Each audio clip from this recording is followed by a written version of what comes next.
All right, welcome to episode 9 of our Wildly Painful podcast. I'm Jay. I'm Nicole. And there's so many beautiful topics. Yeah, there is. That could come. And we could, hit me with it. Oh, I don't know.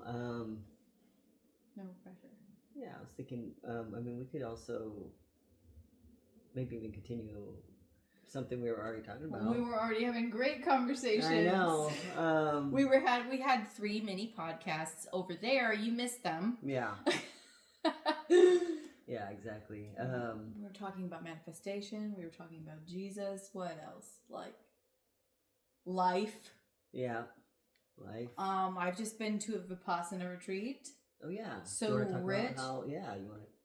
Yeah. Share about how that went for you, or explain what it is first. And then, Okay. So vipassana is the Buddha's technique that he rediscovered, reintuited 2,500 years ago.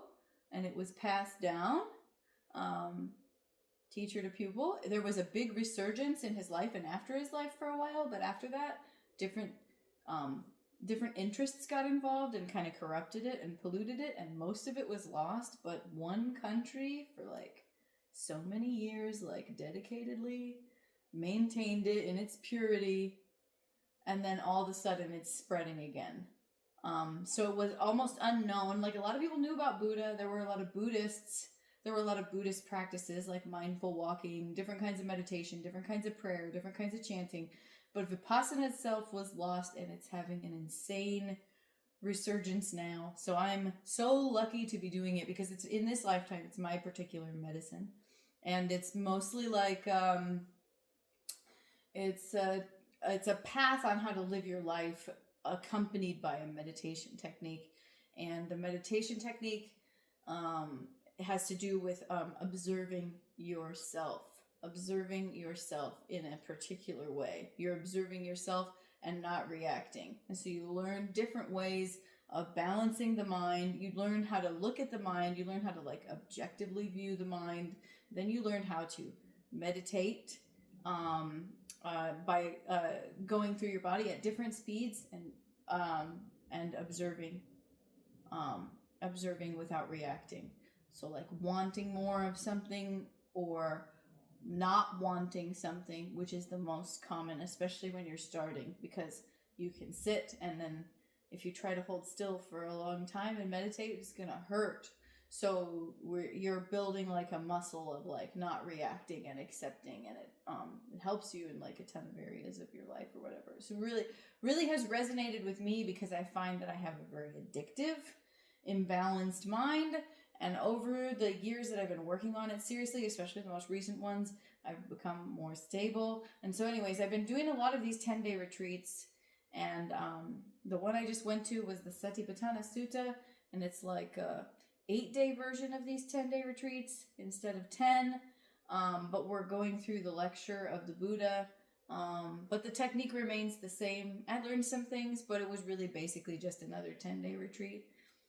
I feel like there's such a place that a person, at least me, gets to after that much meditation in solitude that I wish I could maintain all of the time. And then quickly upon re-entry into the world, even if I maintain my practice, which is I have traditionally been really poor at, even if I maintain it, I feel like there's such a drop in your own consciousness. I think it's for some reason, it's such a healthy thing to be meditating that much. Like it just, anyway, yeah. So I was going through, like we were talking about, so that's what the Vipassana is. That's the retreats. I get to such a state and I work through my shit. And I guess what's one of the things that's so valuable about the Vipassana retreat is that you have to sit in it. You have to sit in your own. You or your experiences have programmed your mind to behave in certain ways. And this has been a really big monologue. And you're doing a wonderful job listening. Okay. you've programmed your mind, your experiences or your past traumas or whatever have programmed your mind to behave in some certain way. And oftentimes, at least in my case, and many people's cases, it's quite painful. It's quite painful however you've programmed your mind. It's like, oh, a certain situation comes up, let's worry. Oh, let's worry. Oh, let's worry. Oh, let's worry. Unintentionally, subconsciously, unconsciously, I have told my mind that that is what we need to do to protect myself. Oh, let's worry. Oh, let's worry. Oh, let's worry. Oh, let's worry. And there is something hellish about having no phone, no people, no distraction, and just sitting with your own mind that you have almost no perceived control of, worrying about things that mean a lot to you fall away. The sensations, the misery, the out of control feeling, and then just sitting there quietly around a bunch of other people. There is something so fucking hellish about that. But it gives you an opportunity to confront it. It gives you an opportunity to confront it. Opportunity meaning you're forced to, because where else are you going to go? You live in it. You get up from the meditation, guess what? You're still in your mind, and it's going to lunch now, and it's still, let's worry, let's worry, let's worry. But there's a lot of different things you can do to cultivate. There's a lot of different skills you can cultivate, and a lot of good that comes out of that. It's like, okay, one part of it is when you're completely out of control of the worry, the one intervention that you might have is, okay,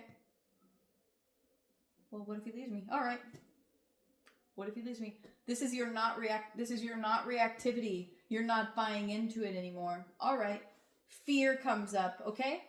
So you've accepted the premise that your mind has given you. I've painted a horrible picture of the things that you love the most going away. And if you can, in that moment, now you have different capacities and awarenesses at different times. So you're not always going to be able to be like neutral towards it. But when you can flex that muscle and do it, so now that thing has lost a bit of its power. But inevitably what comes up then is like visceral fear. Okay? So somehow you reacting to it, I don't know what exactly is happening, but somehow you reacting to it is taking you out of your body and the experience of sitting with it. So once you manage not to react to it, this is just one dimension of these things. Once you manage not to react to it, you will feel the feeling you have been avoiding. I feel that in some cases, when you're not under the spell of the mind anymore, or you react neutrally, now you have to sit in the discomfort that it was trying to protect you from. I believe. Yes. I believe. So anyway, sometimes then you're just like, oh, that's blood-curdling fear. That's fear. That's fear. So then you're building the muscle of not buying into the mind's horror stories. And then you're also building the muscle of like, fear can be there. Yeah. Fear can be there. And you watch it come. And then, hey, if you can stay with it long enough, guess what? It goes away. Yeah. So you're building these different muscles in these different experiences. Or even, then I have these different scenarios where different parts of my mind are going to bully me and judge me for my different emotions or whatever. Or rehearse tragedy or whatever. And these things go and I lose. And if you get to where you can't come out and be neutral and you're just miserable, that is building still a skill of like, oh, but this will pass. Like eventually you're going to run out of steam. The thing's going to stop eventually. Yeah. You know? So there's just these variety of experiences and you build these different capacities that I think that you can accidentally miss in the daily life. And if you unwind slowly the tendency to react, if you upskill a little bit the ability to sit with stuff, and you upskill your ability to know that you're out of control or activated when it's happening, because sometimes the very brain parts that you need to know when you're activated go offline when you're activated. So if you can build all of these skills, I just think it makes you, if you're a naturally pretty activated person, it makes you stronger, and it makes your patterns weaker. And if you're spending all that time scanning your body, you're getting more connected with your own body and your own experience. And somehow, through that relationship, you're building like the awareness that you're not those things. Because we've talked about this all the time, where it's like, it's hard to know when you're with these patterns aren't real or aren't the truth, or they aren't your own voice. It's really hard to know those things are not you, because they take on the form of your own thoughts and voices and stuff like that. And it's hard to know that they're not real. But the thing we've talked about, like being in your body, somehow being more in your body makes you more aware at the same time that those things aren't real. So you're working in multiple dimensions. You're trying to grapple with the things as you are now, but if you're able to concentrate and be in your body more, you're also going to get more in tune with what's really your own energy and what's really your own frequency and what's not really. Yeah. That was a really long thing. Yeah, no, How was that? That was really good. That was a really good explanation. I'm glad you detailed that for us. Yeah, for sure.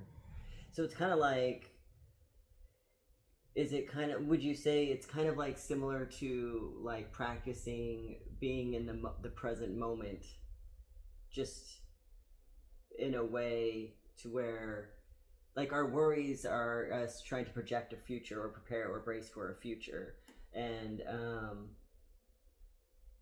so if we get rid of that and we stay within ourselves, within our bodies, and we stay present, we can face whatever fears that worry is trying to protect us from. Yeah. And then through facing them, it ends up running out of steam. Is that kind of what you mean? Or like, yeah, it kind of breaks apart on its own in a way? That's a beautiful way to say it. Okay. So yeah, it's like, yeah. it's kind of like the worry is a way of upholding the fear, because then it goes under the radar. Yeah. Right? Yeah. No, absolutely. Yeah. You know, it's interesting because this is reminding me of like doing ayahuasca. Yeah. Because it would always bring up such a panic. Once I started to feel it hit me, it would bring up such a panic, because I would be like, oh my God, like this plant is coming after me. You know, like there was like such a fear there. But the way I could feel peace with ayahuasca is saying, okay, I'm panicked, and I'm going to allow myself to panic. I'm not going to resist whatever is within me, and it would be like I could just feel it dissolve as soon as I could get to that place. It was almost like my panic was keeping my panic, or like my fear of panic was keeping the panic, but as soon as I let it be, it had no other purpose. It had nothing to push up against, and it just goes away like sand. Do you know what I mean? Yeah. Yeah. So it's really fascinating that. Fucking amazing. That. Yeah. Yeah. How much would just flow immediately through if we were in a state of complete acceptance like that? Yeah, acceptance and just allowance. Like, okay, well, I'm feeling this, and then just like listen to what it might be telling us in a constructive way, as opposed to resisting it through worry. You know, it's like it creates a pressure. It's like a pressure valve. Like, you know, it creates a pressure when we try to resist it, which makes it more powerful and more difficult to overcome, right? Yeah. Fighting our own like natural information system. How did we ever learn to say we're not supposed to feel that way right now? Yeah, like, exactly. I hope we can undo that one. But yeah, it just seems like what a lot of wasted mental energy resisting your own feelings. Yeah. Yeah. But it's also very difficult to get to a place to where you understand that you are wasting energy that way. It feels like a natural way of response, or a natural response to things. It just feels like that's how you're supposed to be, at least for me anyway. So it's kind of like yeah, it's difficult to just allow things be. I mean, I had to go on fucking ayahuasca to experience that, but I mean, right now, if I started to panic, I don't think I could just do it. Well, I probably could, but see, and that's the thing also with ayahuasca, is that you're in a yurt, you're there for that purpose. Just like when you're in your vipassana, that's like we've put ourselves in an environment, in a setting, to where we are expected to face stuff. So yeah, the trick is the integration into the outside world, you know, and not I mean, I'm not going to walk around with a yurt around me like that's going to create this environment that's supposed to keep me safe in it. And I think maybe that's also part of it, is that our subconscious feels like we've entered a space where we're safe to do that, you know. Yes. And maybe out in the outside world we feel less safe or allowed to just feel our feelings, because we don't have that protection of the program, or the retreats. Yeah. You know. Yeah, well said. But do you think, I wonder what I wonder, I'm with you 100%, because I resist and should myself out of my feelings all the time. So you're not in this alone, but I'm asking now, I wonder what the real danger is of feeling our feelings. Like, I wonder if it's as big and scary as we once thought. I bet that the fears originated from some time that was real. But I wonder if there's nothing to be afraid of doing that now.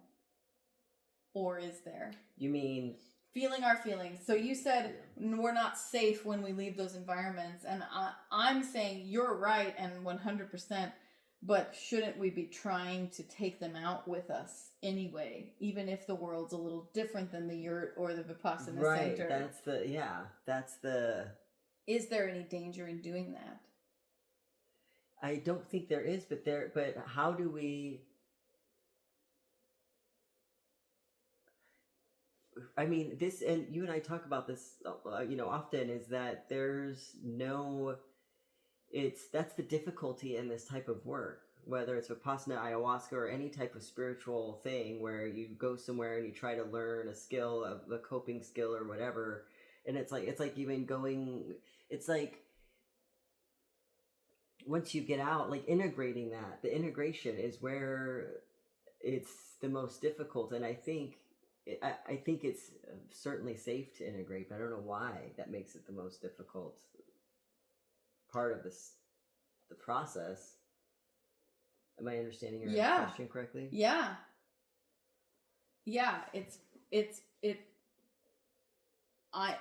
I'm really intrigued though. You've answered perfectly, but I'm really intrigued. Yeah. You're saying it's difficult, and it's difficult because it is safe to integrate.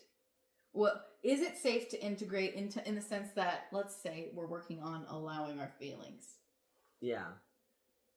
Is it safe to integrate? You said yes, right? And then you said though that makes it difficult, or maybe just that it is insanely difficult to do. Yeah, it's insanely difficult to do when you're not put in an environment where other people are doing that work. Yeah, other people are doing that work, where you've made a conscious decision to set some time aside to do that specific work, and you've even put yourself in a room with other people who are supporting you, or you've slotted out time for that, but then when we leave that, it's almost like our brains are like, oh wait, I now don't have that support structure. And so then we start to rely on our old habits, and so it's like... that we think we need because now we're in Right. perceived danger or Well, we rush feel or naked, right? We don't have you. It's like, to me, it's like you kind of feel naked. You're out here and like you've learned all of this stuff, and it's like, but I think our subconscious is like, well, I still have to be a certain way in the world, or I still have to react a certain way to keep myself safe because, you know, even though we learned through those experiences that we would be safe just facing or letting ourselves feel whatever, we did learn that. But to experience it in the environment where we learned it wasn't safe, or we taught ourselves that it wasn't safe, that's the trick. yeah, of course. It's like that's why I think that integration is so difficult. Is like all of these habits that we built up that we're trying to overcome happened and developed in this outside world. It would make sense that if we go into a space of a retreat, or even, you know, take a psychedelic or do meditation where you are in a setting that's supporting and guiding you, and you're being fed the information, you set your phone away for 10 days, and, you know, you're cut off from the outside world. You're not even talking to anybody, you know? So it would make sense that we would have all of these realizations in that type of environment, and then why we would struggle to then come out into this world where all of it is where we got it from exists. Yeah. And we're faced with all of the stuff which we've considered normal, which has programmed us into thinking it's normal. I lost my train of thought. What was I saying? That's okay. You're normal. We've been brainwashed into thinking these things are normal. Right. And so now, yeah, I guess I was just saying, reiterating what I've been saying, was that now we feel naked without that safe space. Yes. And so we go back to the coping mechanisms. we go back to the coping mechanisms because we feel like we need protection out here, whereas we didn't really need the protection in there, you know? Yeah. Beautiful. It's totally well said. It's totally well said. It just gets me going because it just makes me want to ask more questions because I want to pick this apart with you. Please. Because you are saying that world is where we got it, but I would ask you, is it? The world is where we got what? You're saying we're going back out into the world where we originally got the wounds, where we weren't supported and we weren't in these conscious environments. The world is where we got the wounds originally that we're going to the retreats for. Yes. Is it the same world? Well, is it the same world? Because that was maybe a set of circumstances that don't exist anymore. Well, what I mean is, right, but it all happened.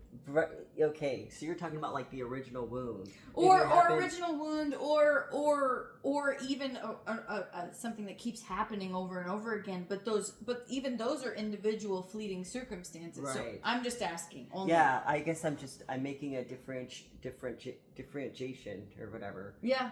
Between the world outside of a yurt. You know? Mm-hmm. And I understand your question. Are we going back to the same world where we learned those things? And in a way, I guess subconsciously, I think yes. I think that there's a certain type of vulnerability leaving those space, like the yurt. I'll just call it that. You know, when we leave that, I guess I'm speaking from my perspective. That's fine. Yeah. Yeah, do it. Yeah, it just feels very vulnerable, and I think that then when you're faced with things that you, I think the tools that we learn while we're in there, that's why they tend to kind of fade away, is because then we start to expect the world to not be so safe for us, in a way. Yeah. What you're saying matches experientially perfectly, but the only thing that I'm doing right now is trying to point out that we're wrong, okay? Yeah. Not in a judgmental way. No. In like a hopeful way. Right, yes. Okay, because the world, what is the world? No, but yes, The you're right. world is the reflection of our own selves. Yes, the perception. So we're going out into a new world. Among other things, we're going out into a completely new set of circumstances where people are going to reflect us differently. Right, right. So anyways. No, I'm glad you made that distinction, because I think that, yeah, we are going out into the world after doing all this work, you know? But what I think, again, I'm speaking for myself, but I think that I'm assuming that I have a new tool to address this world with, but my perception of the world hasn't necessarily changed, right? So I think that, I mean, this is such a good question, like, because So you're thinking that what you did was develop a tool to go back into the same world, and I'm saying you developed yourself and your perceptions and understandings of the world, which, since we are a seat of our own consciousness, then changes the world for us and how we relate to the world. Right. So it depends on the kind of work you think you did in there and how much changes you. It depends on if you changed or you just gained a feature, right? Yeah, whether I've changed or if you just gained a new skill. Right. So that would be the distinction that because if you've changed how your mind works, if you've changed something underneath there, then you've changed the world for you. Right. So why would integration be so difficult? I will reconcile this because I don't know, but I think that what you're saying. I'm going, here's the hopeful perspective, and then you're going here, but why is reality hitting us so hard? Yeah, why is reality hitting us so hard, as it often does? And because we default back into the old. I'm saying what you used to say, because we've defaulted back into the old habit patterns that we use to protect us when things get difficult. Right, because I feel like we begin to start reacting to a world which that we've perceived as the same world that caused those unhelpful patterns. Yeah, you know. And we're running into similar challenges. Yeah. But I'm hoping that we can handle them differently. Right. Yeah. But in this way I don't know, because I think I've been trying to provide that perspective because that's what I hope to see happen. Sure. But absolutely. I think integration is the entire human experience, my number one thing. It's the number one most challenging thing. Yeah. I think integration is the number one most challenging thing. And that's why I think you need a whole human life. Because I think that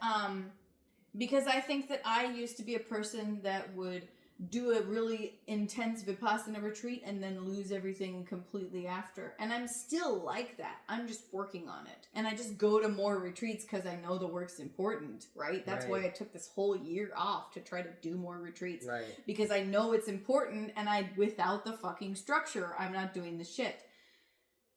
But I used to chase this and that idea and this and that epiphany, and I used to be kind of like all over the place, and I've realized that those things were going to come up over and over again. But who's that? Aristotle is like, you are what you repeatedly do. That's it for me. That's the whole life now. It's like, I have to do it 1,000 times. So going back into the real world, just like you described, integration is hell, because the old stuff's going to come up, but we still have to commit. We still have to commit to doing the thing that we practiced over and over again. Yes, exactly. And maybe the thing is that we go into our retreats, and then we get like sandblasted with this experience. Yes. You know, and we learn and we let go. We learn and we let go, and we have it like all like hyper focus. Like it's a what's the word I'm thinking of? It's like it's all compressed in there. It's like we're in some type of chamber where we're super focused on it. And maybe when we're going out into the world, we are different, clearly. But the long term changes from it are more incremental. Yes. Whereas it's so it yeah so maybe we're not going back to our old selves at all. Really, we're just it's step by step. After having had like a major experience and realization and whatever, it takes multiple times the repeatability to build it, like I guess a muscle, but it's like over a lifetime. Yes. Yeah. That's it. Yeah.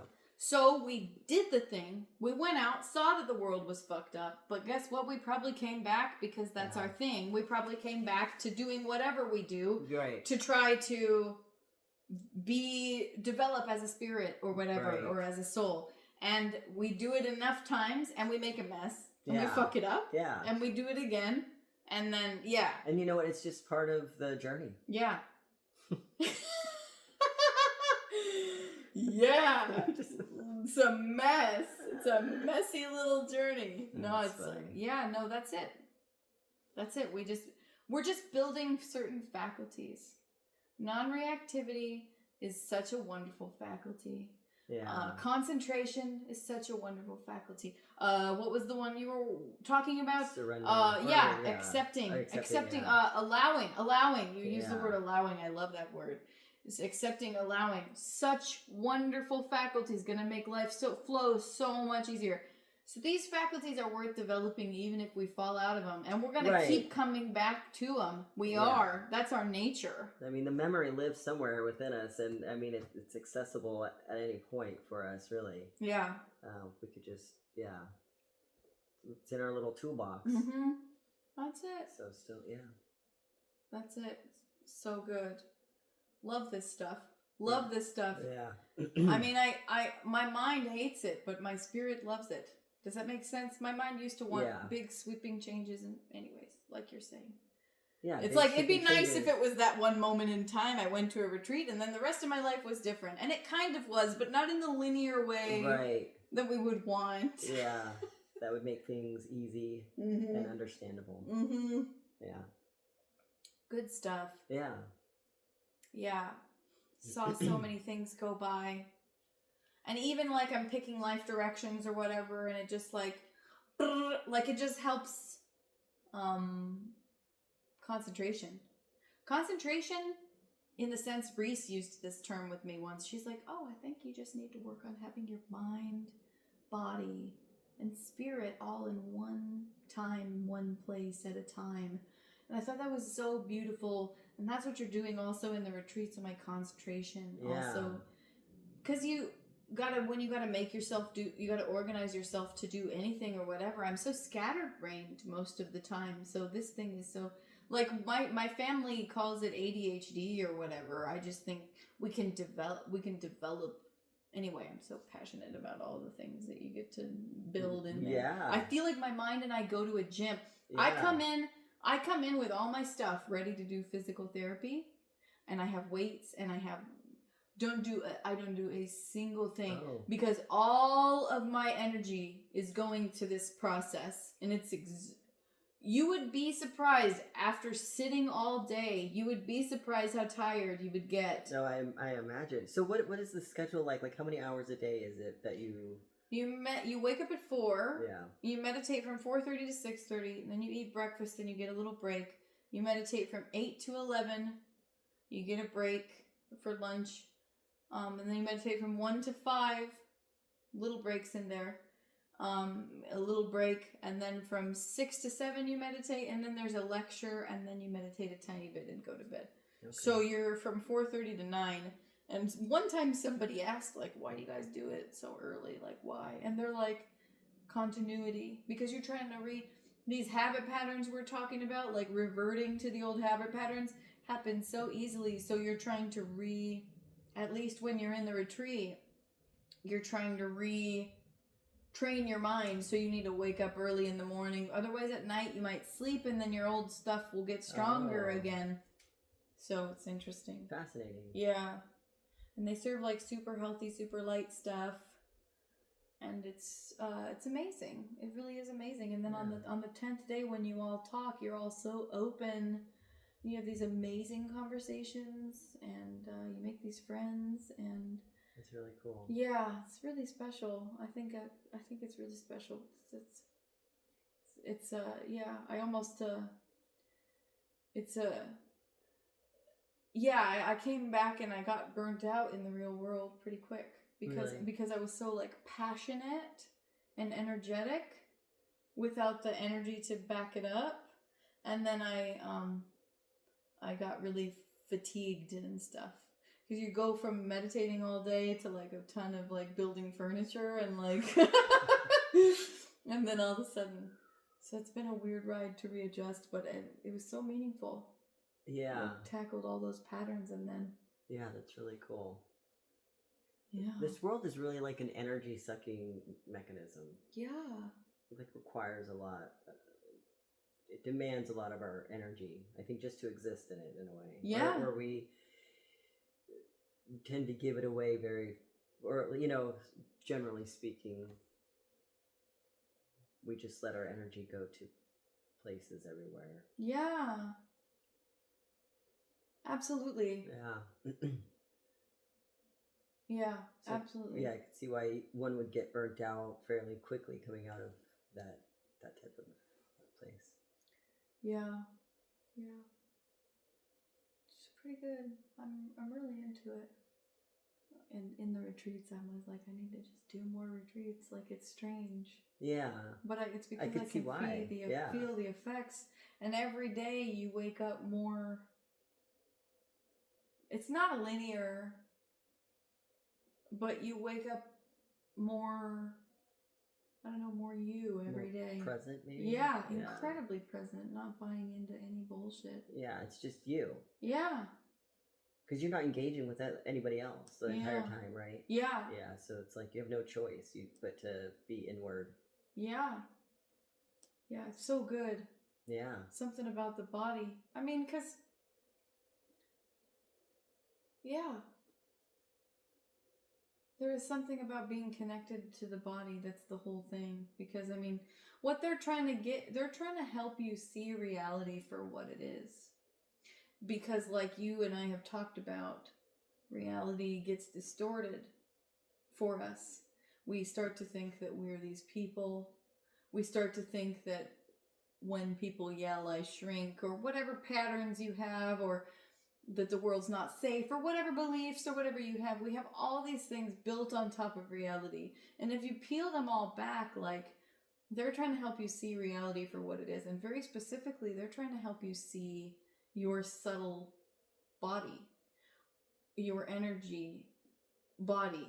Because if you're feeling your body in your first retreat or whatever, you're going to be feeling, oh, there's my elbow. Oh, that kind of hurts on my butt where I'm sitting. You're going to be feeling like the heaviness of your body and the aches and the pains and stuff like that. But there's something there beyond. There's something there beyond that you're helping bring online in your like prefrontal cortex or whatever. That is like your subtle body, your energy body. That's and that is a different experience, like, than feeling your own body. And once you get connected with that, it makes you more neutral. So what strikes me as I'm talking now is like, it's happening both ways. You're learning and practicing being non-reactive, but also as you become more aware of more subtle realities, those traits also happen naturally, and you won't react as much. Does that make sense? I think so. If you're training yourself now to try to not be more reactive, but if you get in touch with reality, you naturally won't be reactive either. So they're trying to work at you from both ways, like consciously and then unconsciously. Right. But anyway, like when you're really aware of, so if you can be aware of your skin, you can feel like, oh, maybe warm or cold or whatever. But like if you can be aware, it's like, and he says that's like an indication of change. Some biochemical change is taking place, right? Because we're generating heat all the time. Like we're burning our, yeah. But if you can be aware of the subtle body, since it's more energetic, is like particles, energy arising and passing away, arising and passing away. And if you can get better and better and better at being able to tune into that and see that, then you're aware that the world isn't quite what it appears to be. Right. We're not really the human matter. Form is not actually real. Like that's what they're trying to, and then you extend that, and then you get these experiences where you're completely, your whole body dissolves. They talk about that all the time. You get nirvana experiences, enlightenment experiences that come much, much later, because they're just trying to help you see, hey, that's what's actually happening. Like that's reality. That's closer than what we can see with our eyes. Like anyway, so I find that to be very fascinating, that like that's what Buddhists also everywhere around the world, for some reason, when you can see reality for how it is, it naturally makes you happier, naturally makes you more content, naturally makes you less reactive. Yeah. So you don't necessarily have to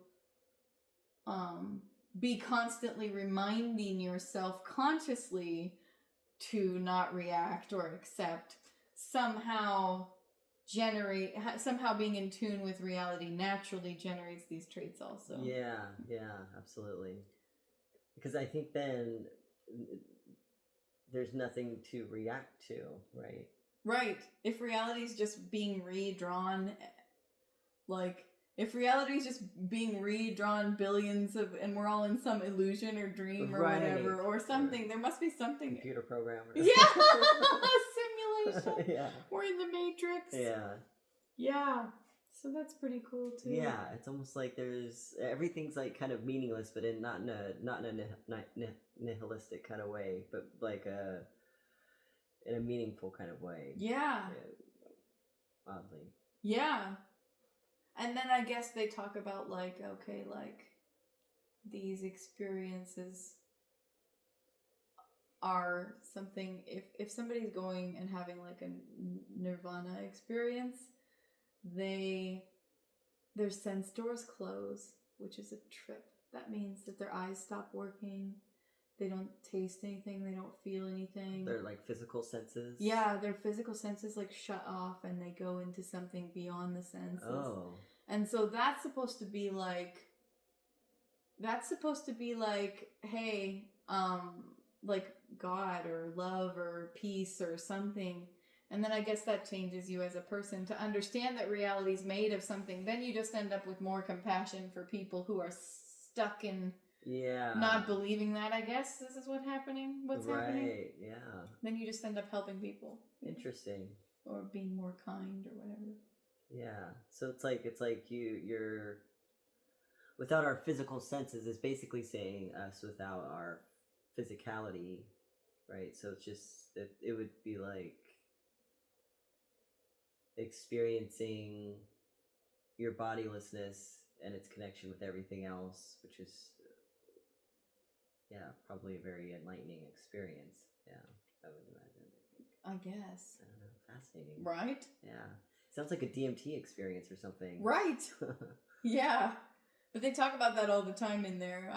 And they tell you don't strive for it, and I'm like, that's fine. But I'm here just because this makes me more aware. Yeah. That's it. Like, that's good enough.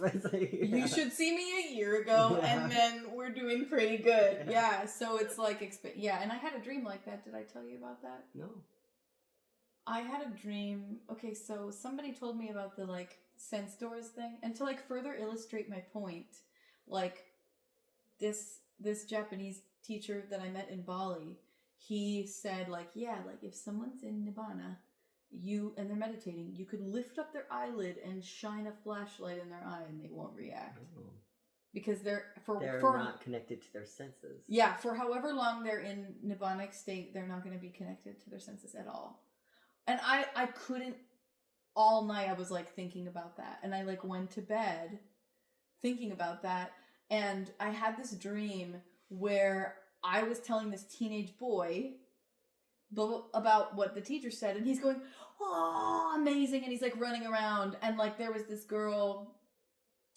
young girl, maybe teenage girl at the table, and she goes, and I just really like mathematical equations. And in that moment, because I was so hooked on what the teacher had said, I was like, oh, cool. Like, I just thought it was such an awkward thing for her to say.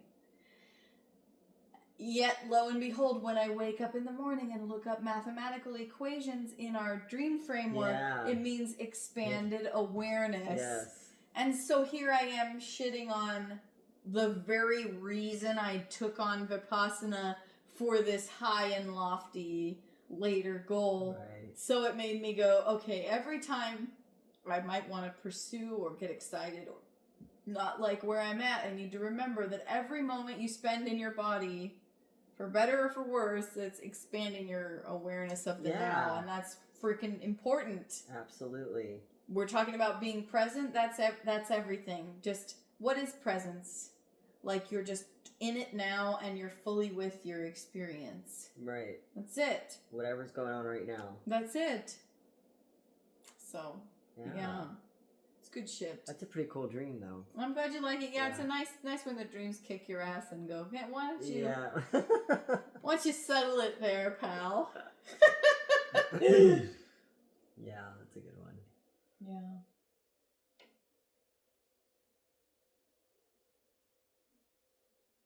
I do wonder what that's like, though, to sit with and to be meditating and have a light flash in your eye, or just to be, To be, what an experience. Yeah. I bet with all of that, because they call this time the Great Awakening, right? And I can't but help but that Vipassana is some part of it, some percentage of it. I know people have other practices absolutely. too, but like they're just cropping up all over and everyone's packing these 10-day retreats. I know. And then if you continue on the path, you get to go to 20-day, 30-day, 45-day retreats. And I'm going, how many people have had these experiences? I'm just curious how many people, because Goenka even said, like, in the Satipatthana, Buddha says, hey, like, if you work on this shit for 7 years, you're gonna get Nibbana experience. Forget 7 years, 7 months you work on this shit. Forget that, 7 days, you'll do it. And Goenka was like, well, why the differences? Well, some people it's gonna take them longer because they have more stuff to get through or whatever, and some people less or whatever. And 7 years being like, you have to maintain awareness of your bodily sensations constantly for like 7 years. And that can be hard to do, especially at first. But anyway, still, people now, we're getting to the age where people are starting it young and they're going to live their whole lives and they're going to go to a ton of these retreats. And I'm going, there's probably a lot of there might be a lot of enlightened beings, because people don't announce that stuff really if they're like enlightened. So I'm just wondering if you've meditated for 30, 45 days straight. I didn't know they offered that. They That's do. wild. They offer 60-day courses for people who are teaching. 45 and 60 are reserved for teachers, but I could conceivably be in a 20-day retreat sometime next year.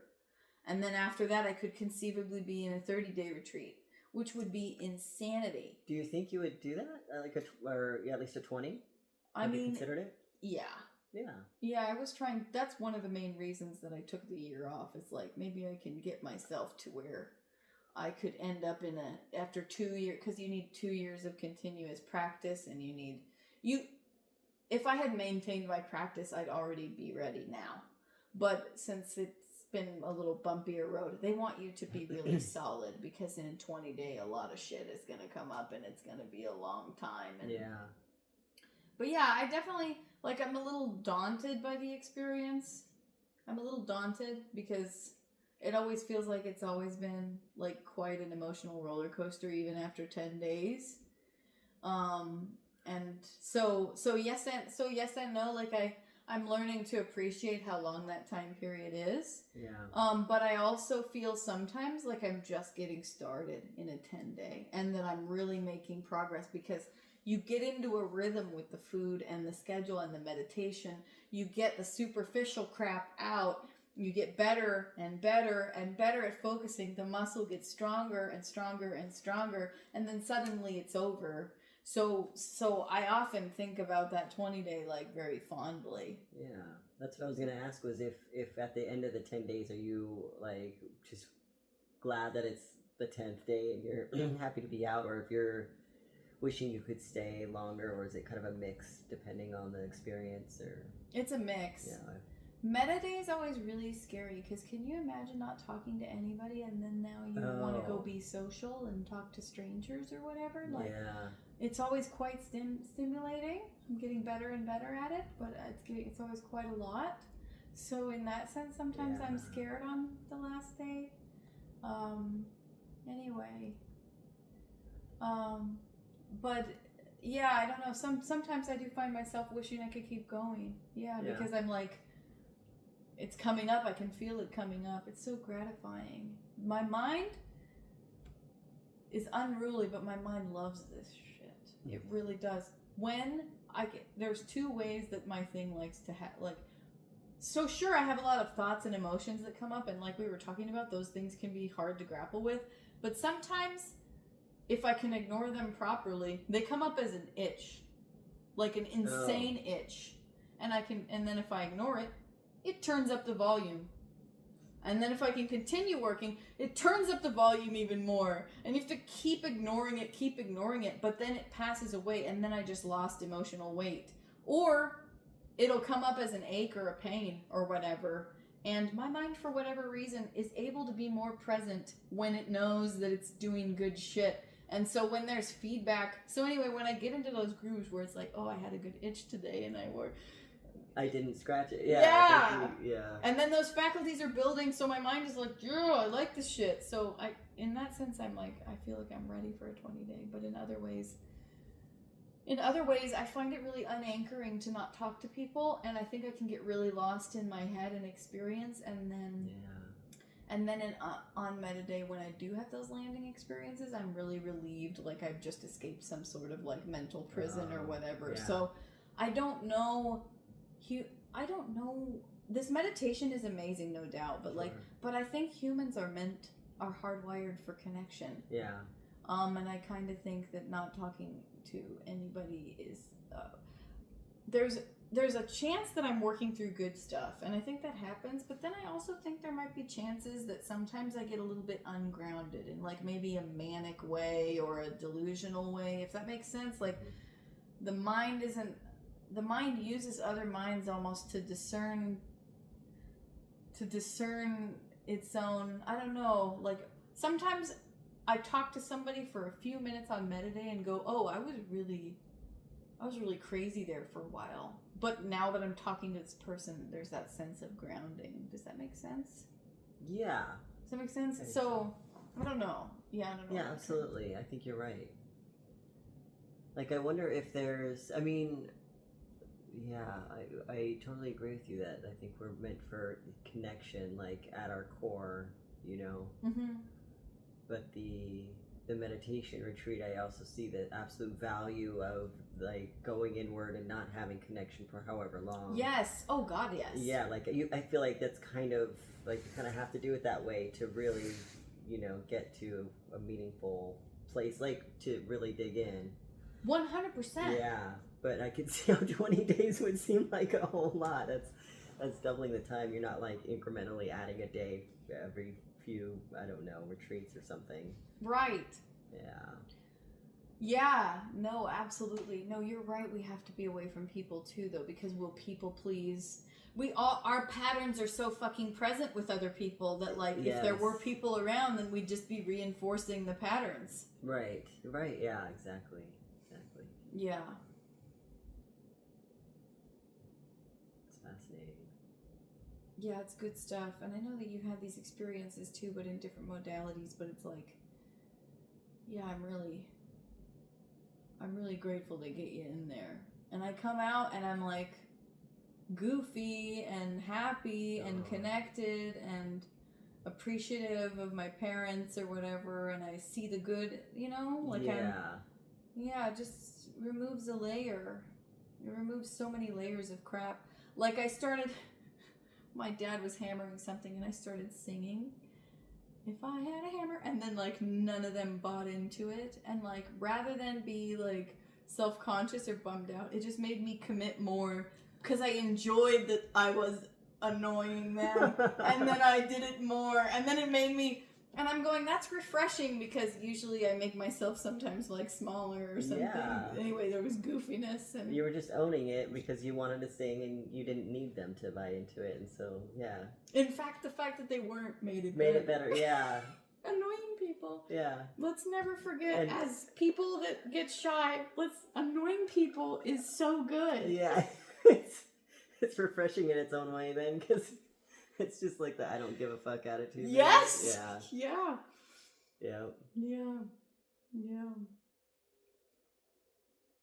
It's fascinating. Yeah, it's good stuff. Yeah, I feel like I'm never more me than when I come out. And then people treat me super differently. Like people say hi to me in stores and stuff. Oh, really? Yeah, I think I'm putting out a different... You get vibe. Yeah. Yeah, for sure. Yeah, I think but then I start shrinking back to my old shit like we were talking about. Well, and that's what I mean. It's like, I feel like then we get out here and like we're kind of bombarded by this unrefined, and I don't want to be like, oh, we're so refined, but like, when you come out of I imagine your energy is a lot more refined and pure, like present. And then you have to like go to a store and like be bombarded by all these people that their energy's kind of flying all over the place. Yes. Yeah.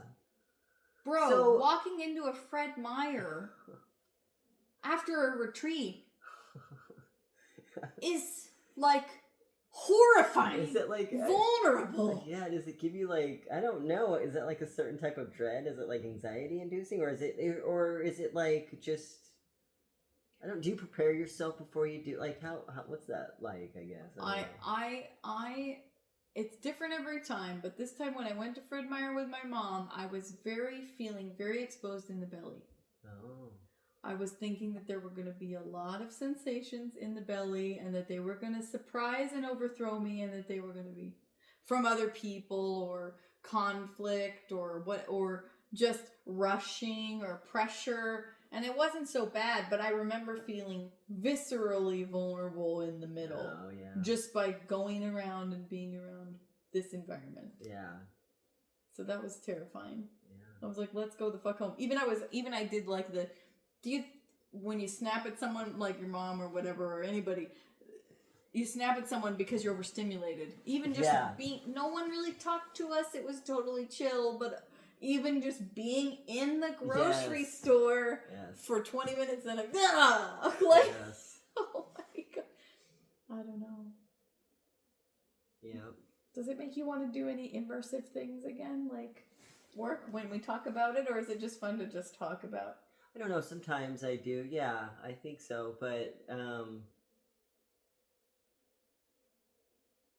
like I think I think like when you talk about vipassana, I would like to try that, and I think I have for a while. But it's like getting in there. I don't know. I think even when I think I applied, like you said, it just gets so packed, and it's hard to find like a time that has availability, and to also get the time off work at the same time. Yeah, I don't know. And maybe those could be excuses, or maybe it's just hasn't been the right time for me in general. But when you talk about it, I'd like to experience that. I worry if I could do it, though. Like, I kind of feel like, well, I don't know. In what sense? Sure. I mean, it's a lot. Like, giving up my phone. I could be alone for 10 days, but, like, they take your phone. That's like the healthiest part. I know. I know, but then the sitting, now, of course, I guess sitting for 10 hours, I would have to I would probably, yeah, sitting for 10, well, you probably get up and move every couple of hours at Oh, least. yeah. Okay, yeah. Yeah. So, yeah, I don't know. When I say I don't think I could do it, I think if I were to choose to do it, then that's what I know I'm doing, and I could do it. Yeah, I don't know. I don't know if I would. I don't know. Nice. Yeah. Yeah, well, if you ever want to, what you could do is watch and see what date it says you can look forward in the schedule and it'll say applications.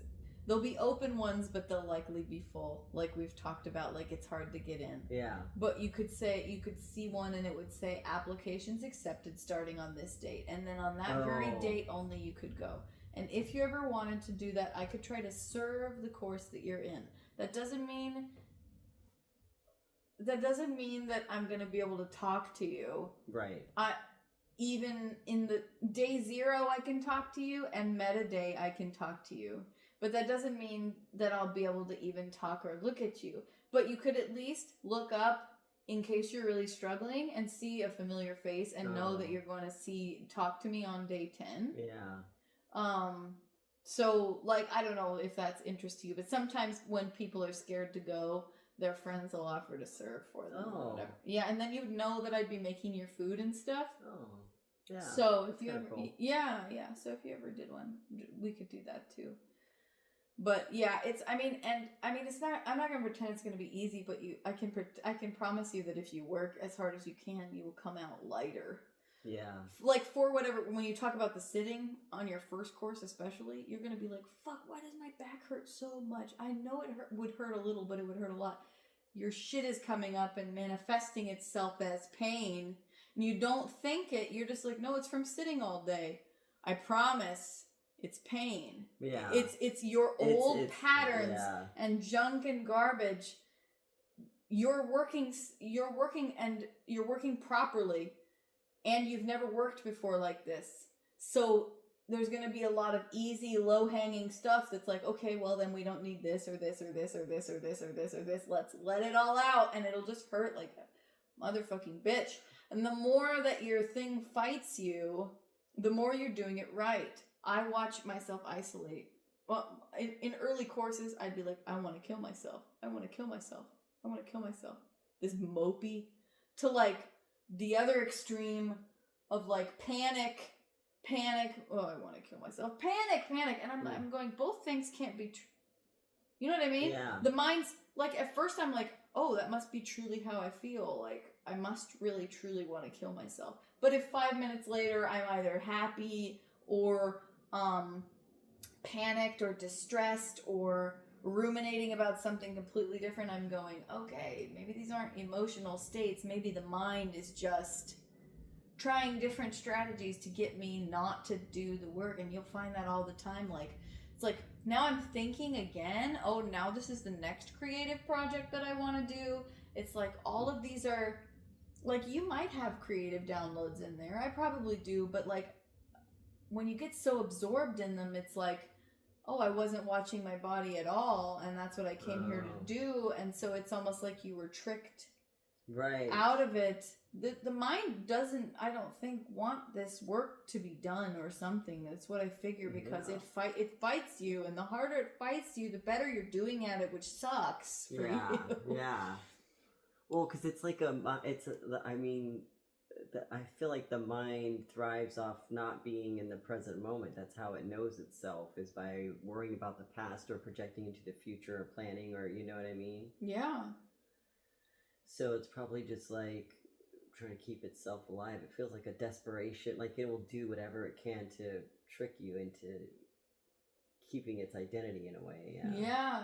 That's interesting. Mm-hmm. But so are you able to like journal in there, or is that not, you really, it's really just a, you don't do that. We have nothing. No, we have nothing, and we're not supposed to. Yeah. And I have before. Yeah. Many times. Oh, okay. At this point, I don't necessarily recommend it. Yeah.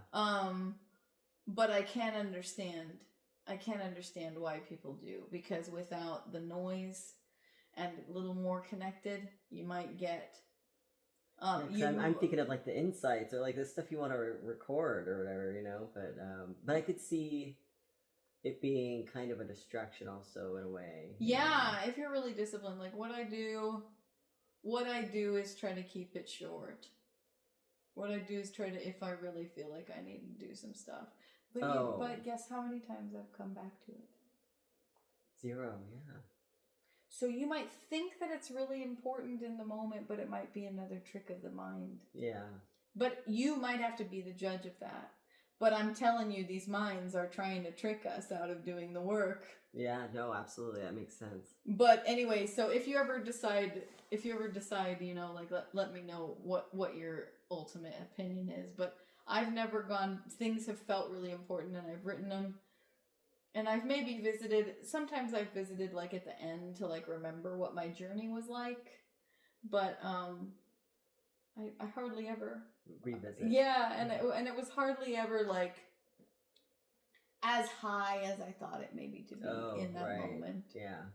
So yeah, you have to let me know what your experience would ever be, but it's interesting stuff.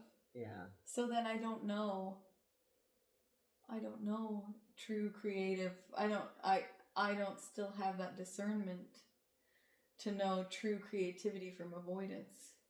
I don't think I'm there. And in the context anyway of vipassana retreats, I don't think I have the discernment yet, so I can't trust it. Yeah. So I have totally monopolized the entire. No, this is perfect. Yeah? Yeah. I'm glad you like it. Yeah, I think this is great. Thank you for letting me talk about it. No, I think probably a lot of people would enjoy to learn about the vipassana experience and get it like somebody's take on it and what your experience has been like. Yeah, this is great. I love unwinding the stuff. Yeah. I love unwinding the stuff. I love getting the stuff off. It feels like a mental gym. Yeah. And then who are you without all of it? It's just so much simpler. Yeah.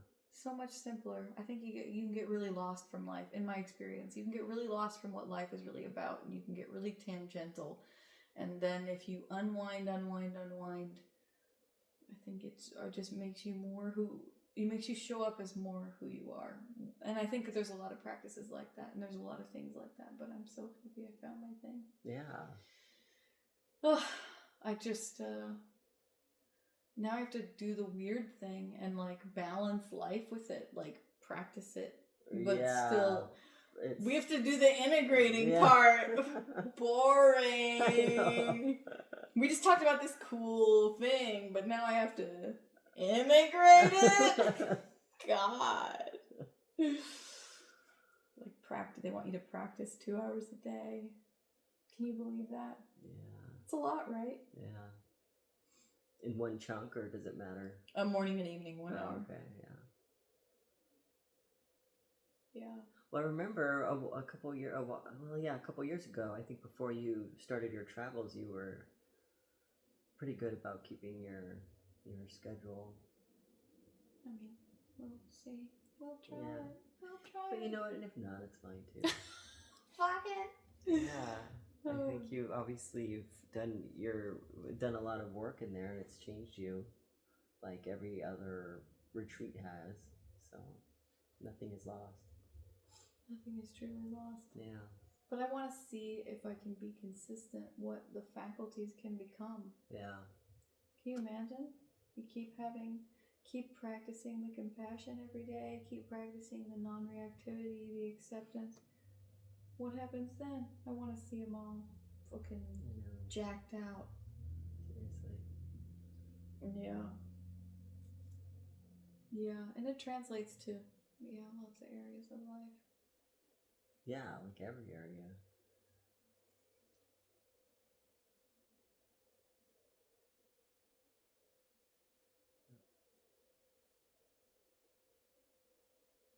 Well, how are you feeling? I'm just sitting with this. Oh, good. You? Good. Do you want to keep going or you want to stop? Um, I guess I'm open either way. Yeah, maybe that's good. If you feel good about it. Yeah, I think that's probably fine. Then for over, we got an hour. Okay, yeah. It could be like the vipassana episode. Sure. Does that sound good? Yeah. Okay, sweet. All right. Well, thank you.